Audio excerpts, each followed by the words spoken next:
Bismillahirrahmanirrahim. Alhamdulillahi wassalatu wassalamu ala Rasulillah wa ala alihi wa ashabihi wa man walah wa la hawla wa la quwwata illa billah. Amma ba'd. Allahumma subhanaka la ilma lana illa ma 'allamtana innaka antal alimul hakim wa tub 'alaina innaka antat tawwabur rahim. Allahumma 'allimna ma yanfa'una wanfa'na bima 'allamtana wa zidna 'ilma warzuqna fahma. Allahumma la sahla illa ma ja'altahu sahla wa anta taj'al kulla syai'in syi'ta sahla. Allahumma amin.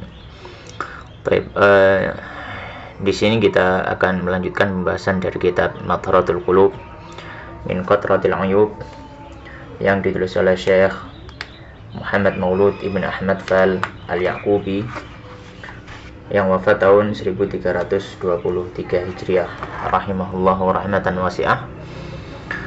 Dalam lanjutan kajian fikih suluk atau tazkiyatun nafs atau tasawuf Islam, yang mana qadarullah ada sedikit problem dalam rekaman kajian di Mulazamah Al-Buruj, sehingga ini adalah rekaman kita rekam ulang di pembahasan lanjutan masalah riya, seri yang ketiga dari pembahasan riya, dimana pada pembahasan sebelumnya kita sudah membahas tentang masalah riya.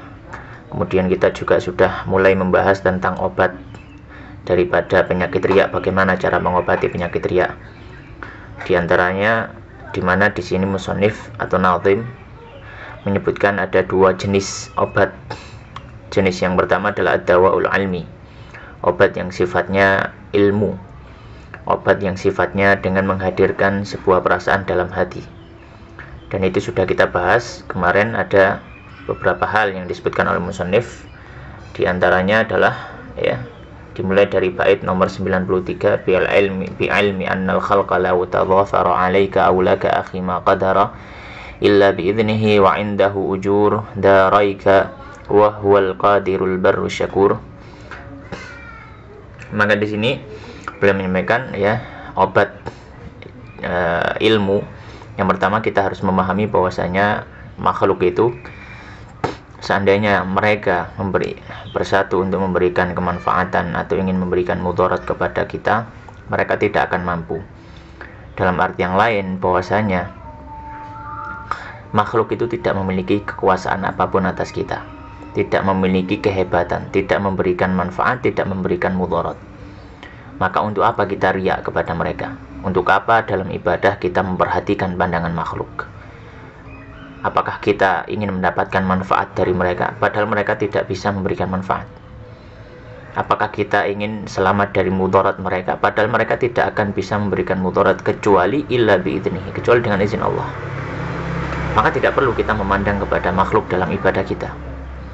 Obat yang kedua yang masuk dalam dawaul ilmi adalah wa indahu ujur daraika, yang mana di sisi Allah adalah pahala. Maka obat yang kedua, kita menghadirkan dalam hati, kita harus mengetahui bahwasanya ibadah kita yang membalasnya, yang memberikan pahala, ganjarannya adalah Allah. Makhluk tidak punya bagian dalam memberikan pahala. Makhluk tidak punya bagian dalam memberikan balasan atas ibadah kita.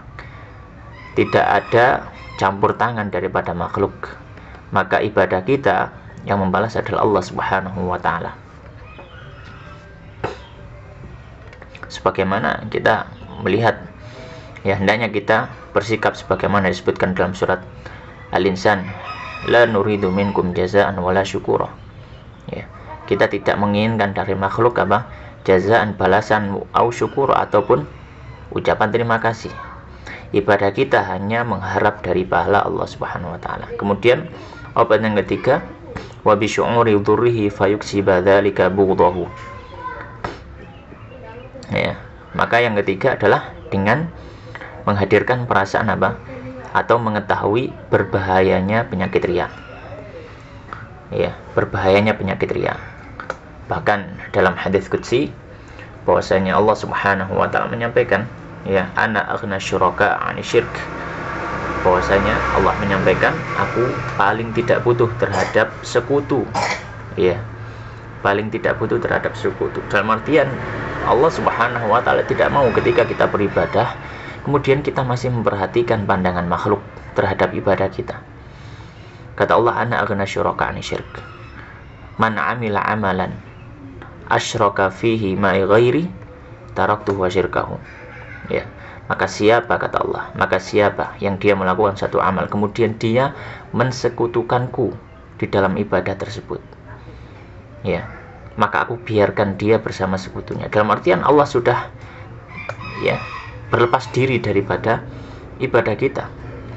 Maka kalau kita beribadah mengharapkan pada makhluk, kita disuruh minta pada makhluk itu, silakan minta kepada makhluk, ya. Maka ini al-khadlan, ya, ditinggalkan oleh Allah. Tidak ada yang lebih menyedihkan bagi seorang hamba ketika dia sudah ditinggalkan Allah Subhanahu wa taala. Bahkan yang paling ditakutkan oleh Nabi SAW disebut riya itu sebagai asyirkul asghar, syirik yang kecil, ya. Dan wa man yusyrik billahi faqad habita 'amaluhu wa huwa fil akhirati minal khasirin. Siapa yang berbuat syirik maka akan terhapus amalnya, dan di akhirat nanti dia termasuk hamba yang merugi. Dan maka sekarang kita melanjutkan obat yang sifatnya amali, ya. Ada dua jenis obat. Jenis obat yang pertama kita sudah bahas di pertemuan sebelumnya, yaitu tentang obat yang jenisnya ilmu. Sekarang beliau membahas obat yang jenis kedua, yaitu obat amali, obat amal, ya. Jadi obatnya dengan sebuah amal. Maka dimulai dari bait 96. Bismillahirrahmanirrahim. Qala an-nazim rahimallahu ta'ala wa nafa'ana bi ilmi dunya wal akhirah. Wa dakhala fasya jannatihi wa taghammadahu bi rahmatihi. Allahumma amin. Wa dawa'ul ilmi wa satrul amali an ayunin nasi dawa'ul amali wa suratul ikhlasi fil iktsari minha wa min sayyidil istighfari lizaminil qalbi minar riya'i yulfa dawa'un ayyama dawa'i. Maka bait 96 sampai 98 ini membahas tentang obat yang sifatnya amaliyah. Dari ucapan beliau wasatrul amal, ya. Maka di sini beliau menyebutkan obat amaliyah yang pertama adalah dengan menyembunyikan amal dari ibadah. Hendaknya seorang hamba itu memiliki sebuah amal yang menjadi rahasia antara dia dengan Allah Subhanahu wa taala. Tidak ada hamba lain yang tahu. Di mana di situ dia melatih keikhlasannya kepada Allah Subhanahu wa taala. Apakah dia masih mau beribadah kepada Allah Subhanahu wa taala meskipun tidak ada manusia yang mengetahui. Ya. Maka beliau mengatakan obat yang pertama wasatrul amali, dan menutup amal an ayunin nas, dari pandangan manusia. Ini obat yang pertama. Maka kita perlu melatih. Kita perlu memiliki sir. Kita perlu memiliki rahasia dengan Allah Subhanahu wa taala. Satu amal, entah memilih satu atau dua atau tiga amaliyah, kita jadikan dia rahasia. Tidak ada hamba yang tahu kecuali kita dengan Allah Subhanahu wa taala. Dan di situ kita akan melatih keikhlasan, melatih hati kita, maka kita ikhlas. Dan ini menjadi salah satu amalan dari para salafus saleh. Bahkan dari zaman sahabat Nabi sallallahu alaihi wasallam kita lihat bahkan dalam hadis ada seorang yang berjalan di hadapan Nabi, kemudian Nabi mengatakan kepada sahabat yang lainnya, orang itu masuk surga. Keesokan harinya lewat lagi, Nabi mengatakan orang itu masuk surga. Maka ada sahabat yang sangat tertarik dengan ucapan Nabi, bagaimana orang itu bisa masuk surga, apakah amalan dia. Ketika dia menginap di rumahnya, ternyata amalannya biasa saja. Amalannya biasa saja. Maka ketika ditanya, apa amalan rahasiamu? Bahkan di awal-awal, orang ini tidak mengetahui, saya nggak punya amalan rahasia. Bahkan, subhanallah, ya, bahkan saking rahasianya dirinya sendiri tidak menyadari bahwasanya itu adalah sebuah amal soleh, ya.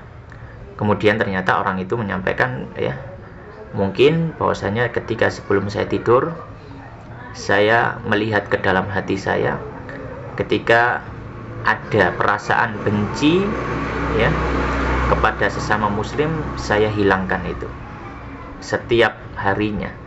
Ya, jangan sampai tertinggal sebelum tidur ada perasaan benci, permusuhan terhadap sesama muslim. Subhanallah. Ya.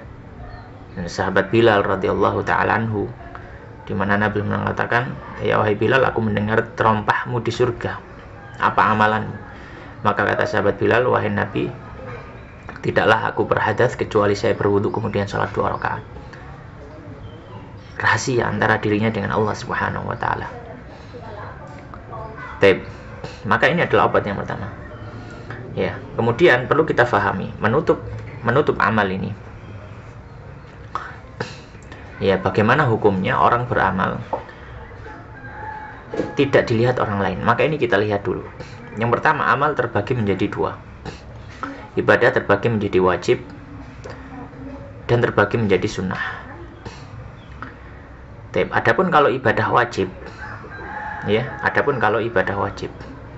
maka ini juga dilihat. Apakah ibadah wajib ini dilaksanakan mau tidak mau, atau memang yang afdol adalah dengan di hadapan manusia atau tidak.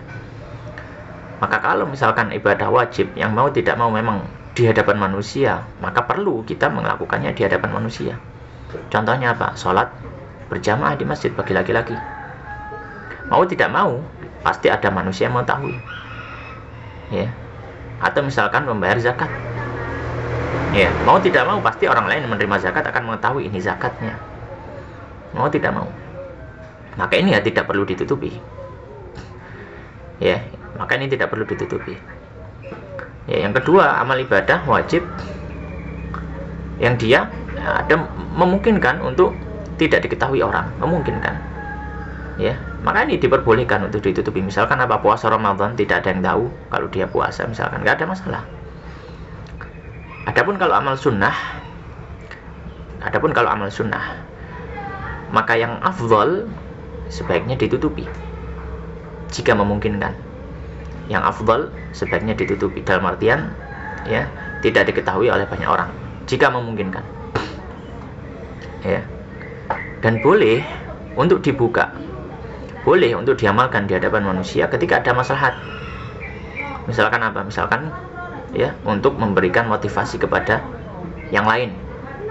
Contohnya apa? Misalkan sedekah. Ada panggilan untuk sedekah, infak atau yang semacamnya, membantu saudara yang membutuhkan, kemudian tidak ada yang maju, kemudian kita mendahului supaya harapannya nanti yang lain mengikuti. Maka ini boleh saja. In tubdu shadaqati fa ni'mahi wa in tukhfuha wa tu'tuha al-fuqara fa huwa khairul. Jika kalian menampakkan sedekah kalian, maka itu bagus. Dan jika kalian tutupi, maka itu lebih bagus, kata Allah Subhanahu wa taala.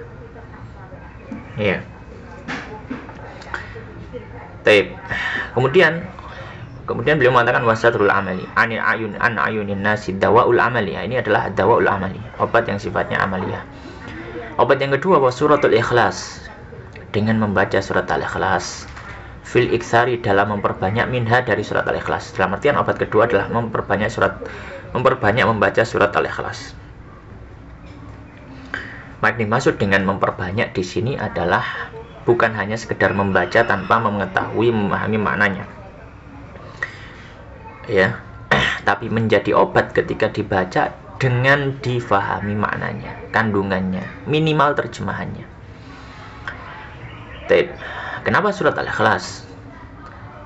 Karena dari nama suratnya ini sudah menunjukkan bagaimana surat ini mengandung keikhlasan, dan ikhlas adalah musuh daripada riya. Dan kandungan di dalamnya pun menunjukkan bagaimana hendaknya kita itu beribadah hanya kepada Allah. Tuhan kita itu Allah, Rabb kita Allah, ilah kita Allah. Maka dalam ibadah kita tidak butuh pandangan selain Allah. Allah menyampaikan dalam surat al-ikhlas, Qul huwallahu ahad. Katakan, dialah Allah yang Maha Esa, satu-satunya adalah Allah. Maka tidak butuh kita pandangan manusia dalam ibadah kita. Allahus Samad, Allah yang mana memiliki nama As-Samad. Makna dari nama As-Samad adalah zat yang seluruh makhluk bergantung kepadanya. Maka untuk apa kita bergantung pada manusia dalam ibadah kita, ketika kita punya zat yang maha kuasa, maha kuat, maha bijaksana, maha segala-galanya, yang kita menggantungkan diri kepadanya? Maka membaca surat al-ikhlas dengan merenungi maknanya. Yang ketiga, min sayyidil istighfar, wamin, dan dari sayyidil istighfar, membaca sayyidil istighfar, maknanya memperbanyak membaca sayyidil istighfar. Tentu saja dengan merenungi maknanya. Allahumma anta rabbi la ilaha illa anta khalaqtani wa ana 'abduka wa ana 'ala ahdika wa wa'dika mastata'tu a'udzubika min syarri ma sana'tu abu'u laka bi ni'matika 'alayya wa abu'u bi dzambi faghfir li fa innahu la yaghfiru dzunuba illa anta. Di dalamnya ada pengagungan, ada tauhid, pengesaan kepada Allah Subhanahu wa taala. Ada pengakuan dirinya sebagai hamba Allah, sebagai hamba yang berdosa. Ada pengakuan bahwasanya nikmat-nikmat Allah diberikan pada dirinya. Kemudian ada permohonan ampun kepada Allah Subhanahu wa taala. Maka hendaknya memperbanyak sayyidul istighfar. Karena di dalamnya ada makna tauhid dan juga pengakuan sebagai hamba. Ya, kemudian beliau mengatakan liza minil qalbi minar riya'i yulfa dawaun ayyama dawai. Ya. Beliau mengatakan qala liza minil qalbi. Ya. Bagi zamin di sini maknanya adalah lemah. Bagi hati yang lemah minar riya'i karena riya. Min dari di sini maksudnya adalah sebab ya, karena sebab riya. Ya, yulfa maka ya diberikan dawaun obat ayyama dawai. Maka apakah ada obat lagi? Dalam artian ya ini adalah sudah semuanya, ini adalah memang obatnya gitu. Maka ya 3 hal tadi adalah obat yang sifatnya amaliyah. Kemudian beliau membahas tentang masalah yang lain. Ya. Masalah yang beliau sebutkan di bait 99. Beliau mengatakan qala ammar riya bisatridhan bin awkhana fawajibun kama bunu zukri bayyana. Beliau mengatakan ammar riya, adapun riya bisatridhan bin dengan menutupi dosa awkhana atau khianat. Khianat yang dimaksud di sini adalah maksiat. Karena maksiat adalah khianat kepada Allah Subhanahu wa taala. Kenapa khianat kepada Allah? Karena dia sudah memanfaatkan nikmatnya Allah untuk bermaksiat kepadanya. Maka ini khianat. Ya, maka ini khianat. Khianat atas nikmat Allah. Nah, yang dimaksud dengan masalah riya dengan menutupi dosa apa maksudnya? Bagaimana gambarannya? Maksudnya adalah ketika orang melakukan dosa, hendaknya dia memperhatikan pandangan manusia. Pada dasarnya ketika kita melakukan amal, kita tidak perlu dalam melakukan ibadah ya. Kalau dalam melakukan ibadah, maka kita tidak perlu memandang pandangan manusia. Dalam artian selama itu ibadah kita hanya cukup memandang kepada Allah. Tapi kalau dosa, kita sangat-sangat perlu pandangan manusia. Dalam artian kita harus bersembunyi, jangan sampai ada manusia yang melihat. Maka kita di sini konteksnya adalah memperhatikan pandangan manusia. Memperhatikan apa? Pandangan manusia. Ini kalau dosa. Maka pertanyaannya apa hukumnya? Kita bersikap riya, kita bersikap peduli dengan pandangan manusia dalam masalah dosa kita, sehingga dosa kita jangan sampai diketahui oleh orang lain.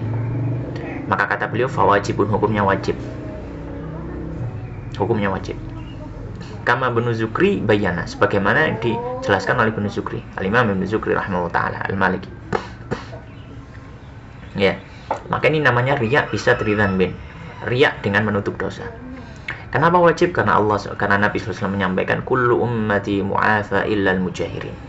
Seluruh umatku punya potensi untuk diampuni oleh Allah Subhanahu wa taala kecuali orang-orang yang dia dengan terang-terangan menampakkan dosanya. Ya. Maka kita harus menutup dosa-dosa yang mungkin kita lakukan, dan kita harus memperhatikan pandangan manusia. Jangan sampai kita tidak memperhatikan pandangan manusia. Dengan bangganya kita berbuat maksiat, kemudian ada orang yang melihat, ya saya tidak peduli pandangan manusia. Maka ini pandangan yang salah. Maka di sini kita perlu pandangan manusia. Kita perlu peduli terhadap pandangan manusia. Tapi masalah yang kedua adalah tentang at-tajammul. Ya, berhias diri. Ya. Berhias diri. Maka kita sampaikan berhias diri ya, di sini beliau sampaikan ya, berhias diri di sini ya hukum asalnya adalah mubah. Hukum asalnya adalah mubah. Hukum berhias diri. Ya. Nabi SAW menyampaikan innallaha jamilun yuhibbul jamal. Ya, sungguhnya Allah itu ya memiliki nama Al-Jamil. Ya. Yuhibbul jamal, dan Allah mencintai keindahan. Ya, tajammul, berhias diri, ya, mengindahkan dirinya, maka hukum asalnya mubah. Hukum asalnya mubah. Ya, Dan hadis itu muncul karena ada sahabat Nabi SAW yang bertanya kepada Nabi SAW, ya Rasulullah, ya, wa inna hadana la yuhibbu an takuna na'luhu hasanatan, ya, an yakuna thawbuhu hasanan wa na'luhu hasanatan, ya. Ada sahabat yang menyampaikan pada Nabi, wahai Rasulullah, ya sungguhnya ya orang ya senang kalau dia memakai baju yang bagus, ya, dia memakai sandal yang bagus, orang senang.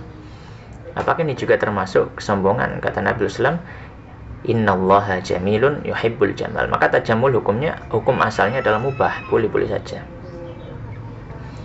Ya, akan tetapi ya dari asal hukum kebolehan ini bisa jadi dia sunnah.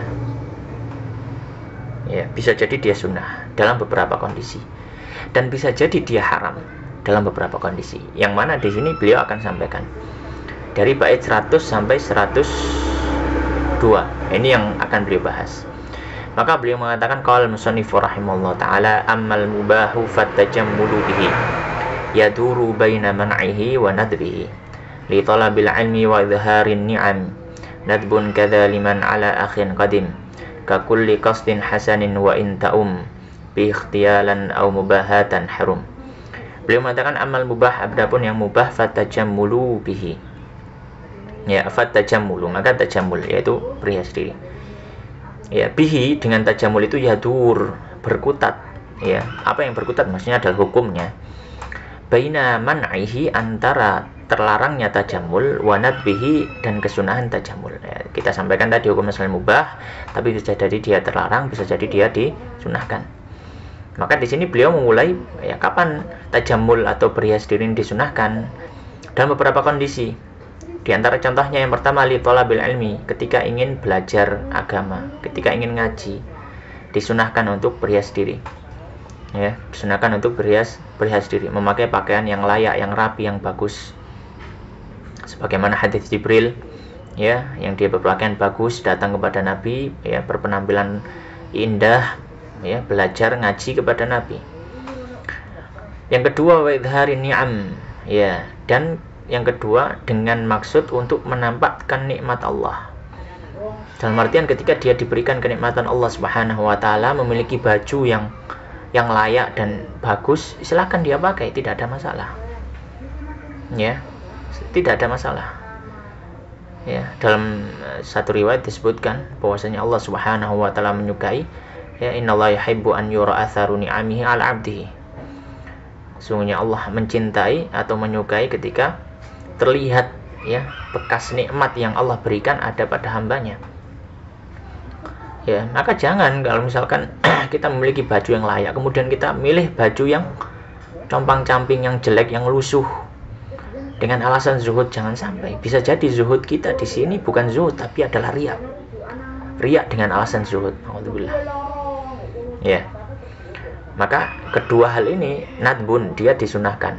Ya, ini contoh, ya, bentuk-bentuk kesunahan dalam berhias.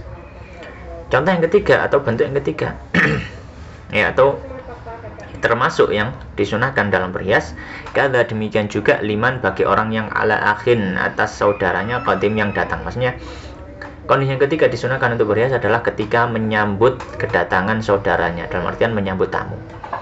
Maka ini dianjurkan juga memakai pakaian yang bagus, ya, kakulli qasdin hasanin, ya, demikian juga, ya, di setiap niat-niat yang bagus, ya, maka disunahkan, dianjurkan untuk berpenampilan yang bagus. Ketika ada niat-niatan yang bagus, ketika hendak sholat, ya,